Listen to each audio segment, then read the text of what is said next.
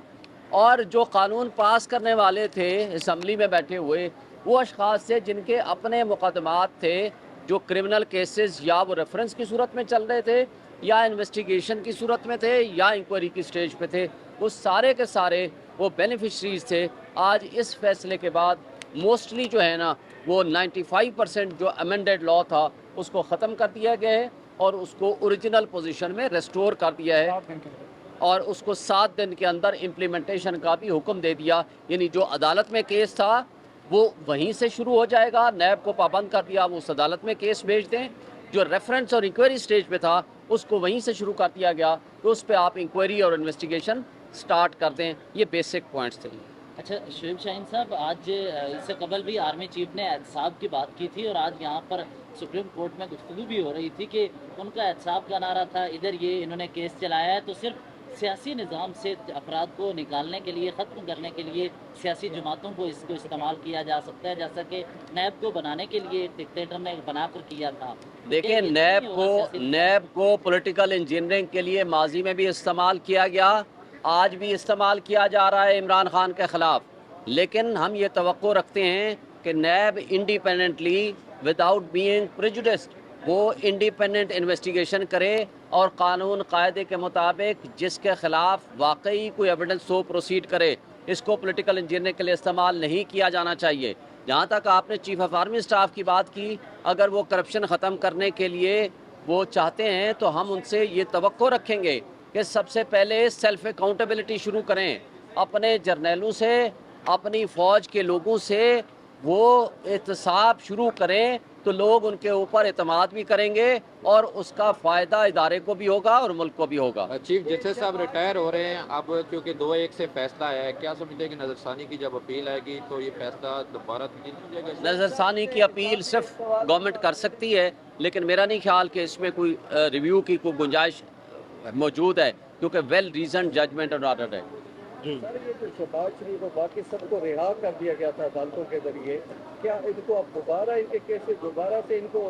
جو ہے دیکھیں, اگر تو کوئی نیب لا کے تحت اگر رہا کیا گیا تھا تو وہ بالکل وہیں سے سٹارٹ ہوگا جہاں سے وہ ہوا تھا, لیکن اگر ایف آئی اے کے کیسز تھے اس کے اوپر اس کا اطلاق نہیں ہوگا. شاہین صاحب 21 اکتوبر کو نواز شریف کا واپس آئیں گے, کیا ابھی اس فیصلے کے بعد وہ آئیں گے یا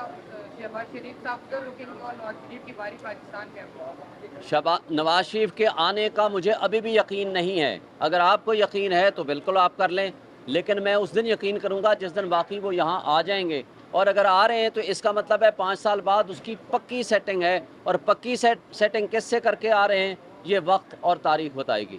سر, یہ بتائیے گا کہ اب تک کے جتنے فیصلے سپریم کورٹ سے آئے ہیں, اللہ کا ایسا رہا ہے کہ صرف سیاستدانوں کے خلاف آ رہے ہیں, سیاستدانوں کے علاوہ ملک میں اور کوئی کرپٹ لوگ نہیں ہیں. دیکھیں, کرپشن کوئی بھی کرے, سیاستدان کرے, کوئی جج کرے, کوئی جرنیل کرے, کوئی سول بیوروکریسی کا بندہ کرے, کوئی ملٹری بیوروکریسی کا بندہ کرے, سب کے خلاف سخت ترین احتساب ہونا چاہیے. Thank you.